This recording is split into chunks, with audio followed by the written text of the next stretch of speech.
happening. Here's a longtime Republican, I bet you know, Ken Griffin, speaking out on this. And I think that this administration has definitely made missteps in choosing decisions or courses that have been very, very enriching to the families of those in the administration. And that calls into question, is the public interest being served? Ty? So I think it's important to put very enriching in context. The New York Times reported last week that very enriching in the Trump family in the last year is $4 billion. $4 billion.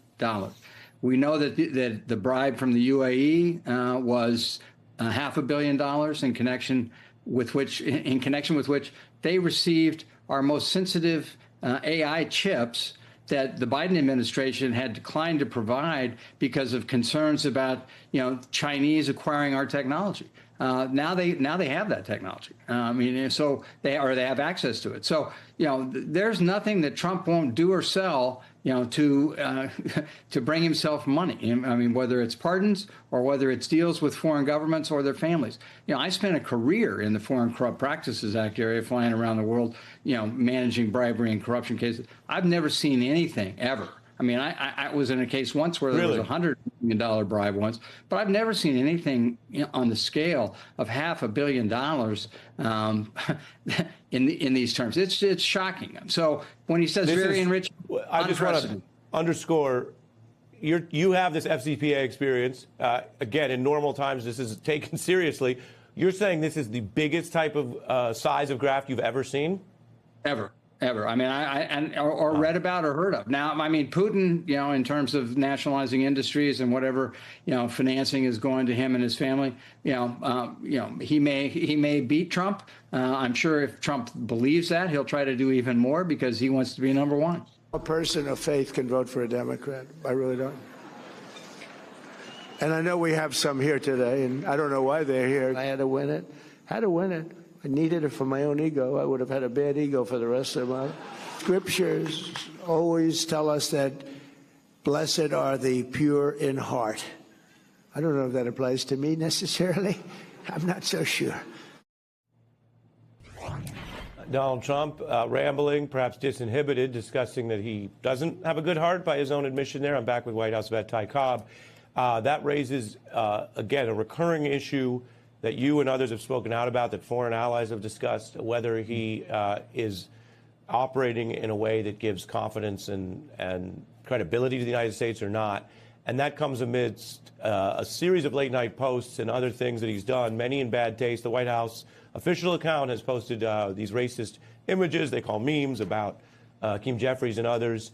But he took it up a whole nother notch in a post that was blatantly racist that we're not showing on air, but blatantly racist about the Obamas. It's since been deleted. Headlines, which include Republicans saying that what Trump posted, which we're not showing, was, quote, the most racist thing I've seen out of this White House, which means Tim Scott, a Republican, apparently is aware of or tracks multiple racist things and says this is the worst. Boston Globe, Trump's racist post about Obama's deleted after backlash. The White House had, they note, earlier defended it.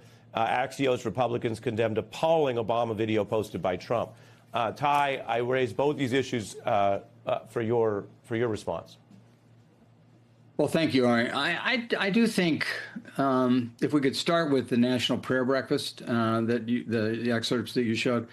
A National Prayer Breakfast historically was a place where humility and love of country and love of fellow man and safety net and caring for each other was the theme. This time with Trump, it's all spectacle, it's self-aggrandizement, it's talking about his own greatness, making up lies about his own greatness, ending however many wars, and bringing peace to places that are far from peaceful. It's and then you add on to that the meme, the racist meme today. It's not the first racist meme, as you may recall, that he's used with Obama. He had a meme of Obama being arrested on his knees in the Oval Office in July. It's stunning the way he has drained 250 years of dignity out of the office with acts like this.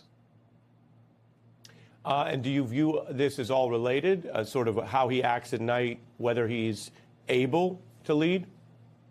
Oh yes, I mean, the late night memes, the late night screeds, the lies that get out unmonitored because at that hour there's nobody. Even if there was somebody he listened to, there's really nobody there to say you might want to rethink this.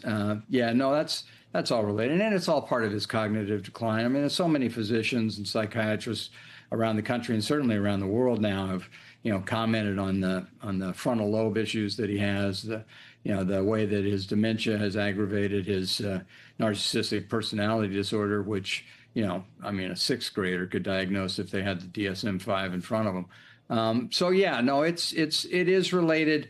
The White House tries to prevent him from being perceived as other than whimsical on these things, but he's not. I mean, he's gone, and while these uncontrolled messages sometimes get in the way of the execution of the Stephen Miller, Stephen Vaught, dismantling of democracy that's going on, and they have to deal with them. They achieve one of the goals in helping them do that, which is the terror that people live with every day. That this man with serious cognitive decline has the nuclear codes.